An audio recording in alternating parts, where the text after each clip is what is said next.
Today, we are diving deep into the next presidential election in Costa Rica. And let me tell you, it's not just another election.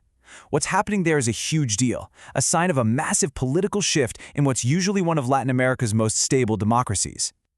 So, just how crowded are we talking? Well, get this. An incredible 20 different candidates are running for president. That's the second highest number in the country's entire history. And here's something else that's really interesting.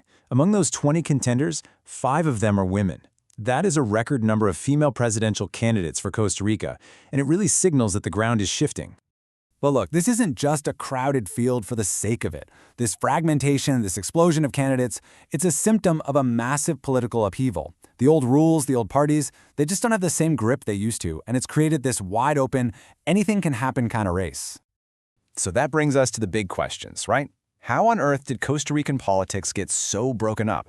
And more importantly, what does this all mean for the country's future? Let's break it down. Okay, trying to keep track of 20 separate candidates, yeah, that's a lot. So let's not even try to do that. Instead, we can group them into 4 main factions, and these groups really tell the story of where Costa Rican politics is at today. First up, you've got the old guard, the PLN and the PUC. For decades, these two parties basically ran the show, and yeah, their power has faded a bit, but they still have the strongest nationwide party machinery. They've got the ground game, the local networks, and that's a huge advantage. Then you have this whole collection of parties orbiting the current populist president, Rodrigo Chavez. And this is where it gets weird. His own party is running a candidate, sure, but so are several other new parties founded by his former allies. They're all fighting to be his true successor. It's a bizarre situation. Next up, let's talk about the established alternatives. These are the parties that aren't part of that old two-party system, but they've become major players in their own right. This bucket includes the really influential conservative movement of Nueva República and the main party on the left, Frente Amplio.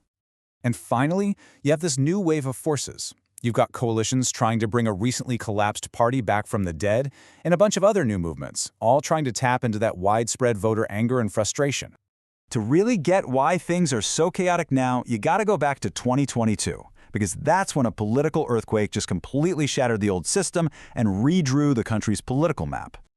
So, from 2014 to 2022, this center-left party called PAC was in charge. They were the original disruptors, but after 8 years, their support just vanished. And in 2022, they suffered one of the most stunning collapses in modern politics. Poof, gone overnight. And this chart just shows you how wild that first round was. Look at these numbers. The top candidate from one of the big traditional parties couldn't even crack 30%. And the guy who ended up winning the whole thing, Rodrigo Chavez, came from a brand new party that only got 17%.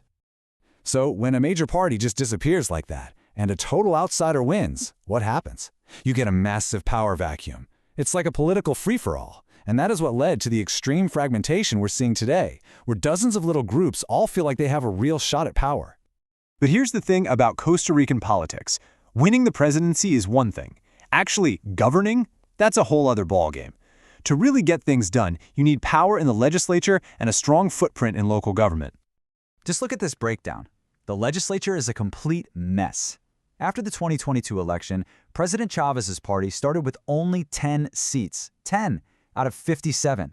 You can't get anything done with those kinds of numbers, and it's led to constant gridlock. And if you think that's bad, it gets worse. You have this thing called transfugismo, where elected politicians just switch teams. They abandon their parties and become independents, which makes cutting deals and building coalitions even more of a nightmare. One party, the PLP, went from having 6 seats down to just 2. Now this is where it gets really fascinating. The 2024 local elections showed a completely different side of the electorate. While voters picked an outsider for president, they ran right back to the traditional parties to run their cities. The PLN and PUC together won almost 50 of the 84 mayoral races. And the president's ruling party, they won only 2. So what does this all add up to? It puts Costa Rican voters in a really tough spot, facing a big, fundamental question as they look towards 2026. The choice really boils down to this.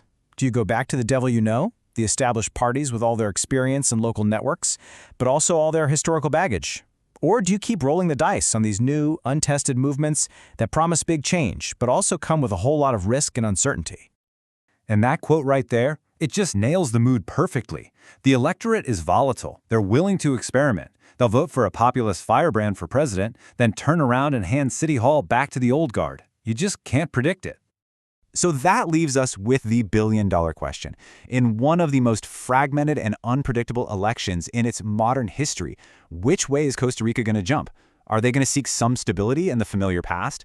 Or will they double down and roll the dice on a totally new future?